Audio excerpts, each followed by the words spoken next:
जनाब सदर, हिंदुस्तान के एक बादशाह गालिबन अहमद शाह दुर्रानी कभी भी हाथी की सवारी नहीं करते थे।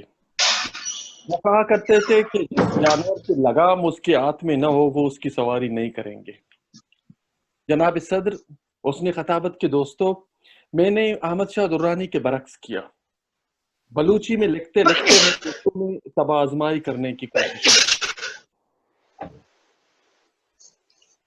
इस हकीकत के बावजूद कि उर्दू का लगाम मेरे हाथ में नहीं है, लेकिन ऐसा मैंने क्यों किया, इसका जवाब ढूंढने के लिए मुझे आपका साथ चाहिए।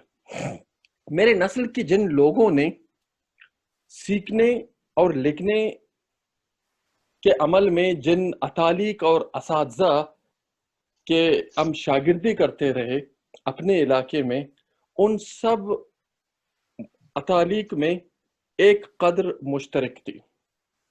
वो सारे बेरोजगार थे, मकामी दुकानदारों के मकरूज थे, समाजी तौर पर माशरे से अलग तलग थे, और सबसे बढ़कर ये कि उन्हें अंगूर की बेटी से बेपनाह शगफ था, जिसकी वजह से उनके खास खमसा बेहद मुतासर हो गए थे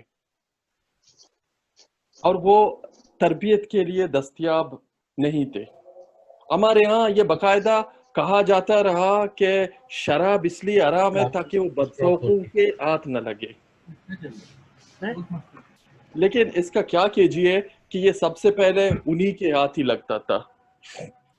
इस सूरत हाल के इसी सूरत हाल को देखते हुए मैं उर्दू की तरफ मैंने माहिल होने का फैसला किया और उर्दू के फनकारों और कलमकारों का मुताला करना बैठ गया। लेकिन इस मुताले से जो नतीजा निकला वो उससे ज्यादा भयानक और दिल दहलाने वाला था जिससे मैं निकलने की कोशिश कर रहा था। मैं चंद मिसालों पर इक्तिफा करूंगा। मेरे उर्दू के मशहूर सबसे अफसाना निगार और मेरे उर्दू के पसंदीदा अफसाना निगारों में जिनका शुमार होता है वो सादत हसन मंटू थे। अब माली तौर पर दिवालिया थे, अपने अफसानों से मुताल्लिक कानून की जंग लड़ रहे थे, बेहद महनूशी करते थे जिसकी वजह से वो खून की उल्टियां करते थे, और आखिर तक इमरान रियाज से क्यों कोई रिक्वेस्ट करे कि वो आवाज को अपनी वो बंद कर दे ताकि मैं तकरीर जो सेकंड पेज आता है उसमें स्टॉल 3 1 अलग-अलग। जी, बहुत शुक्रिया। वो अपने भतीजों को मसलन अपने भतीजों को जो इसकी तेमदारी करते थे बताया करता था कि ये जो उल्टियां मैं कर रहा हूँ ये खून की उल्टियां नहीं है बल्कि इसमें पान के रंग शामिल है, और वो अपनी चोटों को कहता था कि वो अपने खानदान वालों को ना बताएं ताकि वो उन्हें पीने से ना रोकें। आखिरी वक्त में जब उन्हें एम्बुलेंस पे डाला गया, अस्पताल जब एम्बुलेंस पहुंचा तो एम्बुलेंस के अंदर शहादत हसन मंटू नहीं थे बल्कि उनका जस्द खाकी था। आप हैरान होंगे अगर मैं कहूं कि उनकी उम्र महज 42 साल थी, मुझसे पूरे 4 साल छोटे थे। मशहूर शायर मीरा जी का भी यही हाल था। वो महीनों तक नहाते नहीं थे, कपड़े नहीं बदलते थे, गंदगी की वजह से लोग उसको अपने करीब आने नहीं देते थे। लेकिन इसका शुमार उर्दू के जदीद शायरी के सरखेल में होता है। मैं आपको याद दिला दूं उसका एक शेर, बेरन रीत बड़ी दुनिया की आंख से टपका जो भी मोती, पलकों से ही उठाना होगा, पलकों से ही परोना होगा। फिर आप हैरान होंगे अगर मैं कहूं कि मीरा जी की उम्र महज 37 साल थी और वो मुझसे पूरे 9 साल छोटे थे जब वो इस दार फानी से कूच कर गए। तीसरे मेरी मिसाल मिजाज लखनवी की है। मिजाज सफिया अख्तर के भाई हैं। सफिया अख्तर जानिसार अख्तर की बीवी और हम सब के पसंदीदा हिंदुस्तानी शायर जावेद अख्तर की वालदा हैं। सफिया खुद भी शायरा थी लेकिन उनका भाई मिजाज कमाल के इनकलाबी शायर थे।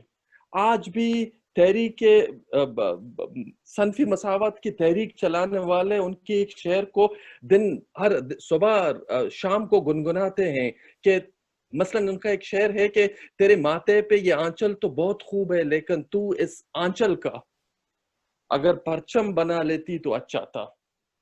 लेकिन बहैसियत इंसान मिजाज एक इंतहाई गैर जिम्मेदार आदमी था, बाकायदा लोगों से भीख मांग के गुजारा करता था। कहा जाता है कि लखनऊ में उनकी शान में एक मुशायरे का इनकाद हुआ और वो मुशायरा दरमियान में छोड़कर एक ट्रक पर चढ़कर अपने गांव रवाना हो गए। दूसरे सुबह सर्दी दिसंबर का दिन था। दूसरी सुबह लोगों ने ट्रक की छत पर बर्फ से जमी हुई उसकी लाश देखी। उनकी उम्र महज 44 साल थी। मुझसे पूरे 2 साल छोटे थे। अंग्रेजी अदब का मेरा मुतालिया न होने के बराबर है। अंग्रेजी से मेरा सामना ज्यादातर सियासी, माशरती और इंतजामी मैदान में रहा है।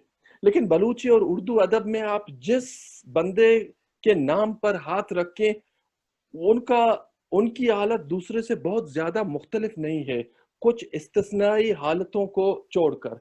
अब सवाल यह है कि ऐसा होता क्यों है? बाज़ाहिर ऐसा नजर आता है कि ये तख्लीकार की जाती नफ्सियात है। वो माशरती घुटन से निकलना चाहता है और वो रवायती अखलाकियात से बेजार है। ये माशरती क़ियूद को तस्लीम नहीं करता। या माशरे में मौजूद जो जिस तरह हम सब देखते हैं कि एक गैर अमवार माशरे में बराबरी और नाबराबरी और नाइंसाफी की वजह से वो मायूसियों की अथाह गहराइयों में चले जाते हैं। लेकिन एक इसकी और वजह भी शायद है, और ये वजह ये है कि हमारे माशरे में शायर और कलमकार की अहमियत और हैसियत ख़त्म कर दी गई है। हम उससे सिर्फ दिल बहलाने का काम करते हैं।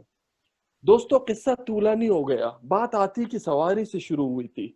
मैं शिकस्ता दिल के साथ अपने पुराने डगर पर मुड़ा और अपने मुर्शिद के पास उसके घर गया, जिससे मैं मुतनफ़िर हो गया था। वो घर पे नहीं था।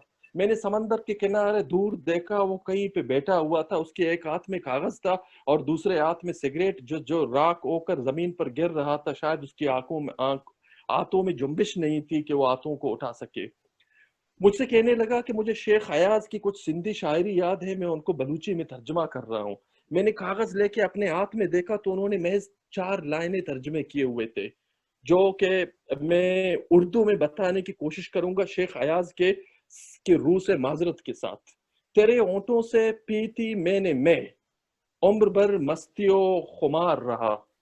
तेरे आरज से चुन लिए थे फूल, मौत तक बहार रहा। बहुत शुक्रिया।